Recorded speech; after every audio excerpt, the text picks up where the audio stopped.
Chapter 7. Help. I've decided not to take Ronnie's advice of the best course of action is no action at all. Coming to a conclusion that the problem won't fix itself, unfortunately. So I started on my search for answers, lurking online, reading up articles about studies conducted on sleep and the brain activity during it, which only amounted to myself being even more tired. After all of the academic reading I've accomplished to peruse, I went to an urgent care facility and after a quick and pointless examination was directed to an actual hospital that accepted my medical insurance to avoid accumulating a hefty debt after a single visit. When I arrived for my medical treatment, I was referred to a somnologist, a sleep doctor. Never knew there had been one prior to that visit. They've administered a bunch of tests to determine a possible pathology, performing physical examination, questioning me, connecting me to a bunch of wires and monitors, and forcing me to take a nap.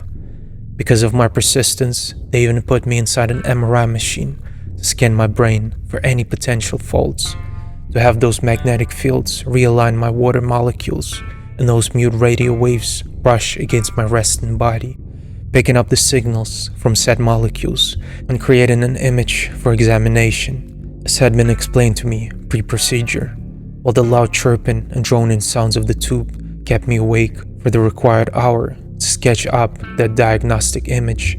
By the time we finished at the hospital, they'd also taken some samples from me, my blood and urine only stopping short of fecal matter. I was told to wait a few days for them to email me back the results of those bodily fluid tests. Spoiler alert, everything came back fine. At the end of the day, after all the examinations were performed, it was positively determined that everything was completely normal with me, physiologically, and that my issue was of a psychological nature, that this ill of mine stemmed from some sort of neurological disturbance, potential deep-rooted trauma. However, I was prescribed sleeping pills to allegedly help me fall asleep quicker and deeper, to sleep through all of those encroaching dreams undisturbed. And furthermore, I was recommended to seek help from a therapist, to talk through whatever was bothering me in the back of my mind, to uncover and address the source of my feeble brain. According to diagnostics, the sleeping pills didn't do shit but mess up my bowel movement.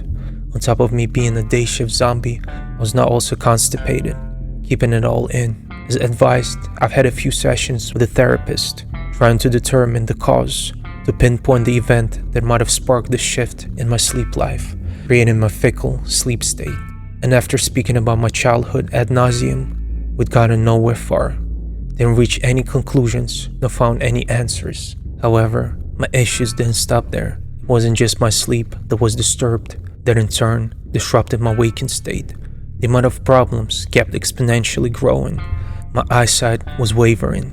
I've developed a condition known in layman's term as night blindness, or professionally, nyctalopia, learning about it from the research I've done later on. This has caused me to have a hard time seeing at night. When the light source was minuscule, my eyes wouldn't allow me to discern the details, so I had to implement a self-imposed curfew, as it was far too dangerous for me to venture out when the sun was down. I've considered this condition to be triggered by my restless nights, seeing all of those dreams and virtually getting zero rest, but it shouldn't have been the consequence. One of the prominent causes for nyctalopia is malnutrition, but in my case, it was quite the opposite, as I've been eating even more lately, binging almost, since I've developed these sleep hindrances. So the true answer was yet to be discovered. I became inseparably reliant on the light sources, almost irresistibly drawn to them, like a silly bug circling the porch lantern on a summer night, while mesmerized by its brightness. However, I should be careful not to fly into it head-on, to crash and burn in the best traditions of young Icarus in my own plight.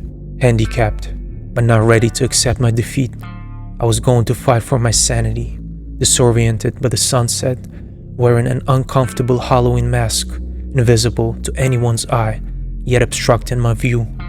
I always made sure to have my cell phone light handy, ready for whatever. Like an almost blind person, seeing everything blurry in a poor resolution, pixelated, 640 by 480, way before HD and 4K, reliant only on the primitive senses. The unfortunate part was that every time I found myself in a literal dark place, void of light, my heartbeat would increase, and the feeling would come as if I was not alone. And when you can't see anything, the last thing you want is for someone to watch you struggle to find your bearings. A maniac, observing you at a loss, watching your every move, waiting for the perfect opportunity to strike, silently, emitting no sound, to keep the vantage location hidden, motionless, to reveal nada. I would damn near have a panic attack until I finally located some light. I could almost feel someone breathing down my neck, sending chills down my spine. Where did this paranoia come from? That I would have to look for any illumination to ward off the shadow terror, leaving a strange aftertaste in my mouth, the one you get after having a pill sit on your tongue for too long before you gulp it down with water, letting it dissolve a bit, the medical flavor, the hospital smell.